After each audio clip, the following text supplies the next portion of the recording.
Bonsoir, bienvenue sur Mon Financier. Plutôt bien orienté dans les premiers échanges, les indices européens se sont rapprochés de l'équilibre avant de finalement basculer en territoire négatif et ce, malgré la publication d'une hausse soutenue des PMI européens qui retrouvent leur plus haut niveau depuis 3 ans. Paris qui digérait de son côté une avalanche de publications, abandonne finalement 0,78%. On clôture proche des plus bas en intraday, autour des 4428 points. Ailleurs, même tendance plombée par le regain de tensions géopolitiques entre l'Ukraine et la Russie. Du côté des valeurs maintenant, c'est Alcatel-Lucent qui s'empare de la tête de l'indice ce soir avec un gain de 2,2% à 2,92 €. Alcatel qui bondit dans de gros volumes puisque le titre profitait de la rumeur Nokia alors que le géant finlandais pourrait faire une offre donc sur le groupe franco-américain autour de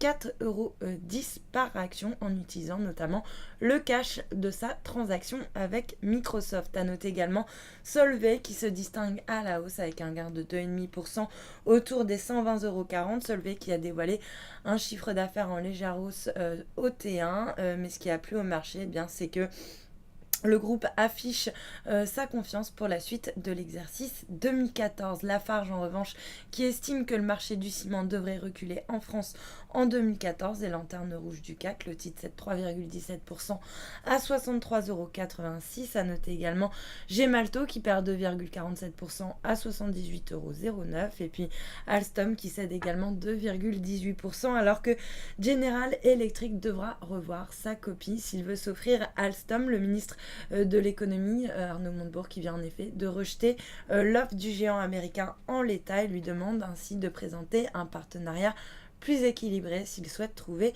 un accord. À noter également sur le SBF 120 que Eurofins grimpe de 2,2% après avoir dévoilé une croissance organique en hausse de 8% au premier trimestre. À l'inverse, Rubis dégringole de 4,3% sous les 49 €. Le marché sanctionne une activité en net repli. Et puis sur le marché d'échange, l'euro lui s'inscrit en nette hausse par rapport au dollar. Il est soutenu notamment par la progression des PMI européens. On se négocie actuellement autour des 1,3933 par rapport au dollar. En revanche, il cède 0,15% face au yen à 141,47 yens. Et puis à noter que le billet vert, lui aussi, s'inscrit en nette baisse face à la devise japonaise, moins 0,55% autour des 101,54 yens. Et puis pour terminer, l'once d'or qui reste en légère baisse ce soir, moins 0,12% à 1307 $ l'once. Voilà pour la clôture des marchés.